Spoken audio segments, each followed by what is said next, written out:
Di hadapan wartawan beberapa waktu lalu, Menteri BUMN Erick Thohir ngomongin soal BUMN. Iya, badan usaha milik negara yang asetnya adalah kekayaan negara yang dipisahkan. Nah, dia ingin BUMN beri bonus bagi pegawai Kementerian BUMN. Ingat, BUMN korporasi diminta untuk memberikan bonus kepada pegawai Kementerian BUMN. Pertanyaannya apa kata Menteri Keuangan Sri Mulyani sebagai bendahara negara? Padahal BUMN kedodoran.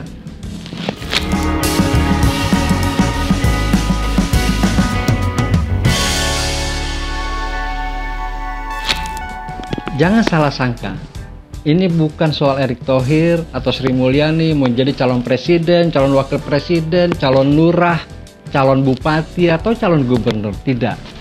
Ini kita membicarakan persoalan keuangan negara, bagaimana tata kelolanya itu. Sambil menceritakan keberhasilan BUMN, Erick Thohir minta agar BUMN itu bagi-bagi bonus ke pegawai Kementerian BUMN.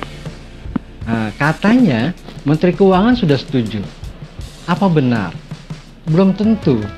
Saya tidak yakin bahwa Menteri Keuangan tiba-tiba langsung setuju. Jadi dividen untuk Kementerian BUMN, untuk pemerintah loh ya. Nah, ini khusus untuk Kementerian BUMN itu langsung diredistribusi sebagai bonus bagi karyawan Kementerian BUMN. Nah, persoalannya sehari setelah konferensi pers yang dilaksanakan oleh Erick Thohir, Menteri Keuangan juga menggelar pertemuan dengan wartawan. Apa katanya soal BUMN? Nah, soal setoran ke negara ini, yang katanya terus naik, Sri Mulyani justru menganggap BUMN masih kedodoran gitu.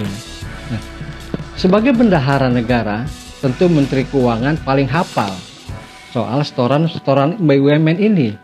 Ternyata setoran perusahaan plat merah itu ke negara pada tahun 2022 masih setengah cangkir dari tahun 2019, yaitu saat kondisi normal. Kita nggak usah hitung era COVID gitu ya. Nah, ini persoalannya. Begitulah kondisinya. Selamat datang di dunia yang semeraut. Gimana nggak semeraut? Nggak pabaliut gitu loh istilahnya ya. Kan BUMN itu kekayaan negara yang dipisahkan. Apa sebenarnya kekayaan negara yang dipisahkan itu? Itu badan usaha itu dibangun dengan uang dari APBN. Anggaran, pendapatan, dan belanja negara. Itu kekayaan negara dalam bentuk setoran modal. Nah, itulah istilahnya kemudian disebut sebagai kekayaan negara yang dipisahkan. Nah, pertanyaannya kan lalu uang APBN dari mana? Ya terutama dari pajak kita.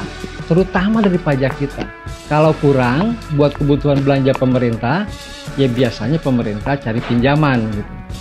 Nah, dari situlah BUMN dibiayai. Karena itu pemegang sahamnya pemerintah, maka BUMN wajib setor dividen kalau dia punya laba. Kalau dia tidak punya laba, biasanya pemerintah menyangga dengan namanya penyertaan modal negara. Nah, setoran dividen ini kemudian masuk ke kas pemerintah yang disetorkan melalui Kementerian Keuangan sebagai bendahara negara. Nah, begitulah tata kelolanya gitu.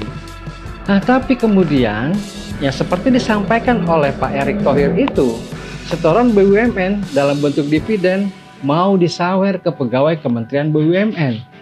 Situ waras. Emangnya ASN di kementerian lain nggak punya peran atas peran kinerja BUMN? Nah, bukan begitu caranya urus negara. Ambil contoh. Memangnya untuk BUMN di bidang energi, terus kementerian di bidang energi atau SKK Migas tidak punya peran? ASN di situ? Ya punya lah. Nah, kemudian BUMN di bidang pertanian, emangnya orang ASN di Kementerian Pertanian nggak punya peran? Ya tentu punya. Bukan hanya monopoli pegawai negeri di Kementerian BUMN. Semuanya stakeholder itu berperan.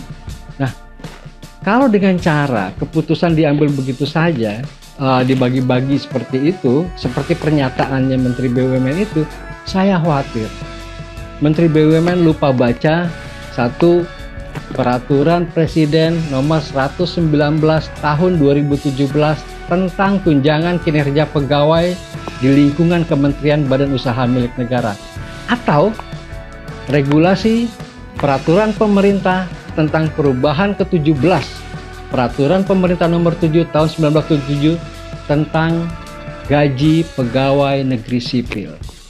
Nah, itu saya khawatir Menteri BUMN lupa atau mungkin belum baca itu gitu. Jangan lupa, semua sudah ada aturannya, bukan seperti bancakan. Jadi ada pendapatan negara masuk ke Kementerian Keuangan sebagai bendahara negara. Nah, kembali ke BUMN. Kata Sri Mulyani, tahun 2022 justru BUMN itu masih kedodoran soal setoran ke negara. Kalau lihat datanya, ya emang benar sih omongannya Menteri Keuangan Sri Mulyani itu. Tahun 2019 misalnya, nilai persisnya kalau menurut laporan keuangan pemerintah pusat LKPP ya, itu sebesar 80,7 triliun. Itu setoran lewat dividen. Nah, kemudian tahun 2022, kalau perkiraan di APBN besarannya kan 53 triliun. Tapi realisasinya seperti disampaikan oleh Sri Mulyani, ini yang belum diaudit oleh BPK tentu saja. Nah, itu cuma 40 triliun, setengah cangkir dari tahun 2019 gitu. Apalagi jangan lupa, setiap tahun pemerintah suntik BUMN pakai dana APBN. Ya tentu memang tidak satu BUMN, ada banyak BUMN.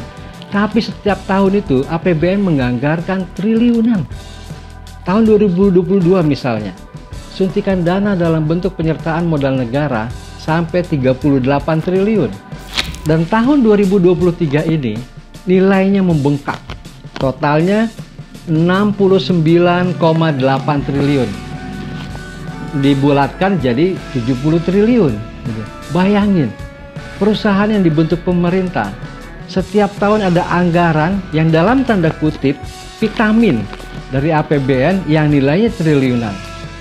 Terus setoran ke negara malas-malesan.